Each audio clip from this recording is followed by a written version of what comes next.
और इसी की बदौलत 2017 में उन्होंने ब्राजीलियन प्लेयर ऑस्कर को चेल्सी से 60 मिलियन पाउंड में साइन किया था। सिर्फ वो 25 साल के थे उस टाइम पे। तो चाइनीज सुपर लीग की इस गलती के कारण पूरे वर्ल्ड को जो एक बहुत अच्छी लर्निंग मिली कि लॉन्ग टर्म गोल्स को अचीव करने के लिए आप टेम्पररी प्लान्स के साथ नहीं चल सकते, आपको बहुत ही मजबूत प्लान्स बनाना पड़ेगा। नमस्कार, तो कैसे आप? और देखिए, कुछ साल पहले आपने एक लीग का नाम सुना होगा जो काफी ऊंचाइयों पर जा रही थी, लेकिन अचानक से उस लीग का डाउनफॉल हो गया और आज उस लीग को कोई पूछ भी नहीं रहा है। वो लीग है चाइनीज सुपर लीग। तो कुछ साल पहले, अगर आप 6-7 साल पहले जाते हैं, चाइनीज सुपर लीग पूरे वर्ल्ड में जो ट्रांसफर्स कर रही थी, इसके लिए एकदम ग्लोबली इतना फेमस चल रही थी कि मतलब पता नहीं चाइनीज फुटबॉल कहाँ जाने वाला है। बट आज की डेट में आप देखिए, चाइनीज सुपर लीग को भी कोई नहीं पूछ रहा, न चाइना की फुटबॉल को किसी से मतलब है।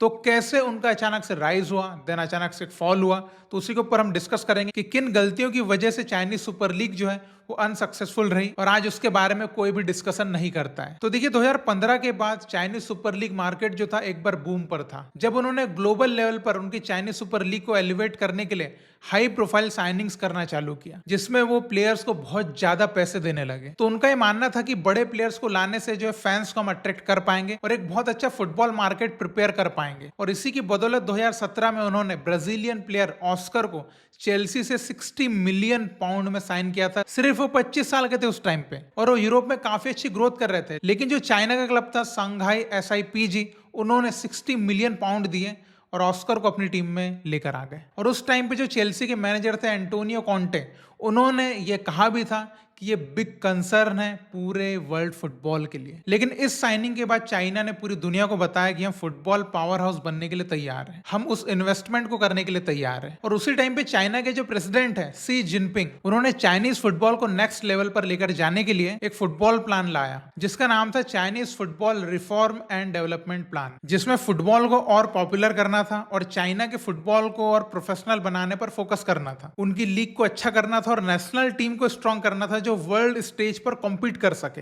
तो इसीलिए वो फॉरेन टैलेंट को लाकर और फैंस को अट्रैक्ट करना चाहते थे। इसीलिए उन्होंने पैसों के दम पे जो टॉप प्लेयर्स थे यूरोप के, उनको पैसों के दम पे अपनी लीग के लिए अट्रैक्ट करना चालू कर दिया। हालांकि उनको उस टाइम पे ये नहीं पता था कि उनका यही फैसला उनकी लीग को बर्बाद करेगा। अब स्टार्टिंग में तो चाइनीज सुपर लीग ने काफी वाहवाही बटोरी, कितना पैसा इन्वेस्ट कर रहे हैं, इतने अच्छे प्लेयर साइन कर रहे हैं। बट धीरे धीरे इसमें क्रिटिसिज्म भी आने लगा, क्योंकि एक शॉर्ट टर्म प्लान था और जो फॉरेन प्लेयर्स थे वो उतनी क्वालिटी दे नहीं पा रहे थे। जैसे कि कार्लोस तेवेज शंघाई सेनहुआ के लिए खेल रहे थे और 14 मैचेस में केवल उन्होंने 4 गोल्स स्कोर किए।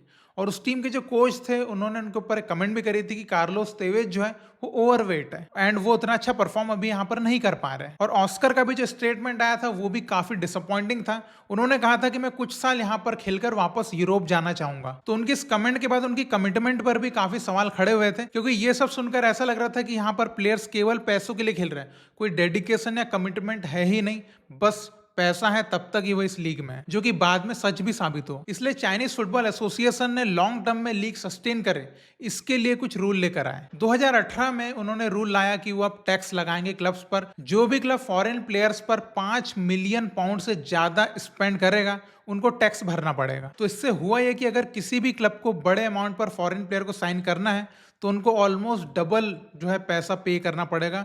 इससे क्लब्स को काफी नुकसान हो सकता था। तो इसके बाद से प्लेयर साइन करने में काफी इश्यूज आने लगे एंड गिरावट भी आई कि बहुत बड़े बड़े प्लेयर्स बहुत बड़े अमाउंट पर चाइनीज सुपर लीग में साइन होना धीरे धीरे कम होने लगे। तो जो चाइनीज क्लब्स थे वो फैंस को अट्रैक्ट करने के लिए और लीग के स्टेटस को अच्छा करने के लिए टोटली रिलाय कर रहे थे फॉरेन प्लेयर्स पर, जो उनकी सबसे बड़ी गलती थी। देन एक ऐसा साल आया जहां पर चाइनीज फुटबॉल पूरी तरीके से नीचे गिर गया। वो था कोविड-19 पेंडेमिक का ईयर, क्योंकि पेंडेमिक से चाइना की जो इकोनॉमी थी उस पर बहुत बड़ा नेगेटिव इंपैक्ट आया था, जिससे चाइनीज सुपर लीग का भी फ्यूचर पूरी तरीके से हिल गया। जो रियल एस्टेट के बड़े बड़े फर्म्स थे जो चाइनीज सुपर लीग क्लब्स में पैसा लगा रहे थे, उनकी फाइनेंशियल कंडीशन पूरी तरीके से उथल पुथल कर गई। और यही सब देखते हुए चाइनीज फुटबॉल एसोसिएशन ने दिसंबर 2020 में सैलरी कैप लाने का फैसला किया, जिसमें कोई भी चाइनीज क्लब फॉरेन प्लेयर्स की साइनिंग्स पर 2.6 मिलियन पाउंड पर सीजन ही स्पेंड कर सकता है, इससे ज्यादा नहीं कर सकता। तो जो टॉप प्लेयर्स, जो बड़े बड़े प्लेयर्स थे जो CSL में आ रहे थे पैसों के लिए